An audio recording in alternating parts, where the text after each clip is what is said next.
আসসালামু আলাইকুম। আপনি মুসলমান তাই না? আচ্ছা, আমি যদি আপনাকে প্রশ্ন করি যে আপনি একজন মুসলিম হিসেবে নিজেকে 10-এ কত দিবেন? আপনার কাছে কি এই প্রশ্নটার উত্তর আছে? আমরা জীবনে অনেক কিছু পরিমাপ করেছি, কিন্তু কখনো কি নিজের মুসলমানিত্বের লেভেলটা পরিমাপ করেছি? কালিমা তৈয়বা, এটা আমরা সকলেই পারি এবং পাঠ করি, কিন্তু এই কালিমা আমাদের কাছে কি চাই? এই কালিমার দাবি কি? কখনো কি একটু ভেবেছেন? আজকে এই কালিমার ব্যাখ্যার মাধ্যমে আমরা জেনে নিব যে আমরা কেমন মুসলমান। লা ইলাহা ইল্লাল্লাহু মুহাম্মাদুর রাসূলুল্লাহ। এই কালিমাটার দুটি অংশ। প্রথম অংশটি হলো লা ইলাহা ইল্লাল্লাহ। সারমর্ম অর্থ হচ্ছে আল্লাহ ছাড়া কোনো মাবুদ নাই। মাবুদ মানে হচ্ছে যার উপাসনা করা হয়। এক কথায় হচ্ছে আল্লাহ ছাড়া কারো আনুগত্য করা যাবে না। কারণ আল্লাহ তাআলা আমাদেরকে সৃষ্টি করেছেন, আল্লাহ তাআলা আমাদেরকে বাঁচিয়ে রেখেছেন, আল্লাহ তাআলা আমাদেরকে মৃত্যু দিবেন। আল্লাহ তাআলা আমাদের জন্য একটি জীবন বিধান দিয়েছেন, আমরা সেই অনুযায়ী চললে তিনি আমাদেরকে জান্নাত দিবেন, আর আমরা যদি সেই অনুযায়ী না চলি তিনি আমাদেরকে শাস্তি স্বরূপ জাহান্নাম দিবেন। আল্লাহ তাআলা তার একাত্মবাদিতা নিয়ে কোরআনে অসংখ্য আয়াত নাযিল করেছেন। যেমন আল্লাহ তাআলা বলে, ওমা মিন ইলাহুকুম লা ওয়াহিদুল কাহ্হার। মহাপ্রভাবশালী আল্লাহ ছাড়া আর কোনো মাবুদ নাই। অন্য আয়াতে আল্লাহ তাআলা বলেন, ইন্না ইলাহুকুম লা ওয়াহিদ। একমাত্র আল্লাহই তোমাদের মাবুদ। তাই আল্লাহ ছাড়া অন্য কারো কাছে অন্য কারো উপাসনা করা যাবে না, আল্লাহ ছাড়া অন্য কারো তাই আল্লাহ ছাড়া অন্য কারো উপাসনা করা যাবে না, আল্লাহ ছাড়া অন্য কারো আনুগত্য করা যাবে না, আল্লাহ ছাড়া অন্য কারো কাছে রিজিক চাওয়া যাবে না, আল্লাহ ছাড়া অন্য কারো কাছে কোনো কিছু চাওয়া যাবে না, আল্লাহ ছাড়া অন্য কাউকে জীবন দাতা এবং জীবন মৃত্যু দাতা মনে করা যাবে না, আল্লাহ ছাড়া অন্য কাউকে জন্মদাতা এবং জন্ম নিয়ন্ত্রক মনে করা যাবে না, এবং আল্লাহ তাআলা ছাড়া অন্য কারো জীবন বিধানও মানা যাবে না। আল্লাহ তাআলা বলেন, ইন্না দীন ইনদাল্লাহিল ইসলাম। একমাত্র ইসলামই আমার কাছে মনোনীত ধর্ম।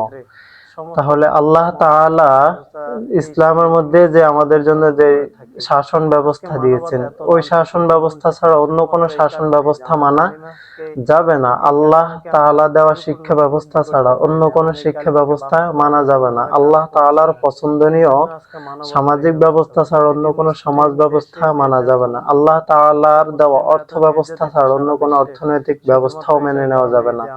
আল্লাহ তাআলার দেওয়া রাষ্ট্র ব্যবস্থা ছাড়া অন্য কোনো রাষ্ট্র ব্যবস্থা মানা যাবে না। আর এই দুইটি জিনিস এগুলো মানতে গেলে আপনি দুইটি বিষয়ের সাথে মোকাবেলা করতে হবে, দুইটি শত্রুর সম্মুখীন হবে। প্রথম শত্রু হচ্ছে নফস, আর দ্বিতীয় শত্রু হচ্ছে তাগুতি শক্তি।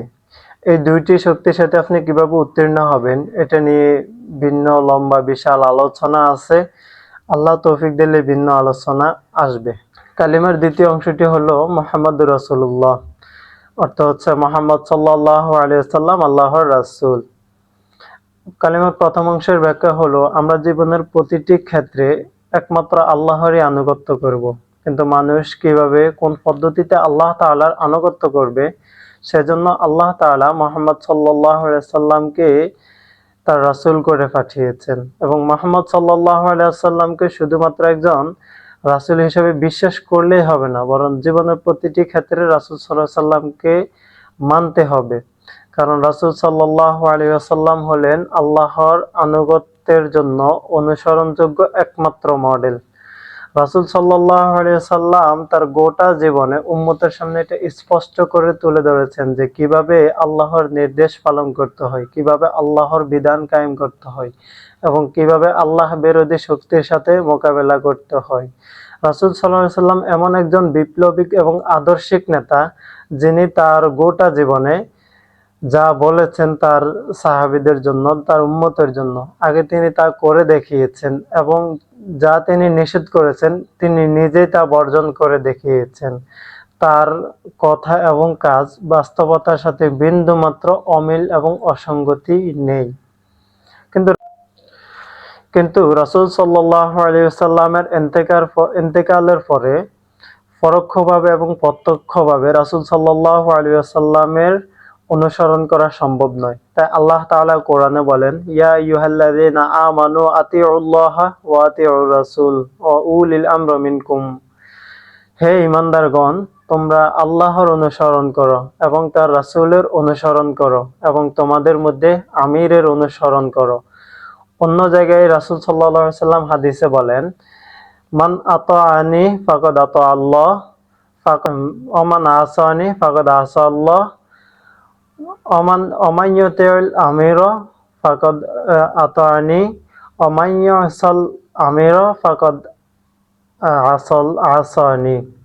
অর্থাৎ এটার অর্থ হচ্ছে যে আমার অনুসরণ করলো সে আল্লাহরই অনুসরণ করলো, যে আমার নাফরমানি করলো সে আল্লাহরই নাফরমানি করলো, আর যে আমার আমিরের কথা মানলো, আমিরের আনুগত্য করলো সে আমারই আনুগত্য করলো, আর যে আমিরের নাফরমানি করলো সে আমারই নাফরমানি করলো। এই জায়গায় আমরা কি বুঝতে পারি?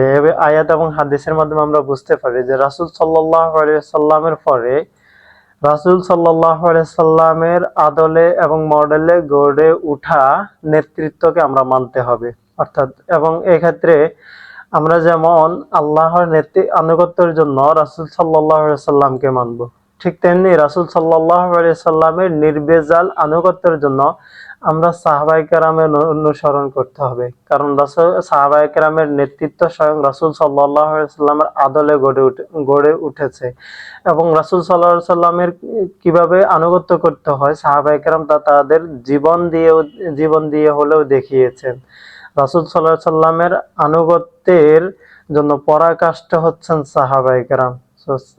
সুতরাং সাহাবায়ে কেরামের আদর্শকে মানতে হবে, সাহাবায়ে কেরামের নেতৃত্বকে শর্তহীনভাবে মেনে নিতে হবে। পরবর্তী যুগেও রাসূল সাল্লাল্লাহু আলাইহি সাল্লামের মডেলে এবং সাহাবায়ে কেরামের নমুনায় যে নেতৃত্ব গড়ে উঠবে সমকালীন সেই নেতৃত্বগুলোও মেনে নিতে হবে। শুধু এতটুকু করলে চলবে না, বরং রাসূল সাল্লাল্লাহু আলাইহি সাল্লামের আদর্শের সাথে সাংঘর্ষিক, সামঞ্জস্যহীন এমন আদর্শের সাথেও, এমন নেতৃত্বের সাথেও আপনাকে বিদ্রোহ করতে হবে। শুধু তাই নয়, আল্লাহ তাআলার নির্দেশিত শাসন ব্যবস্থা এবং আল্লাহ তাআলার ব্যবস্থার সাথে, আল্লাহ তাআলার নির্দেশিত পথের সাথে যায় না এমন সব নেতৃত্বের সাথেও আপনাকে বিদ্রোহ করতে হবে। কিন্তু প্রিয় ভাই, আজকে আমরা লক্ষ্য করলে কি দেখা যায়, আমরা কালিমাকে শুধুমাত্র একটি আমলের জন্য পাঠ্য আয়াতের মতো মেনে নিয়েছি, কিন্তু এই কালিমা যে আমাদের কাছে চাই আমরা সেটা জানি না এবং সেটা আমরা মানতেও চাই না।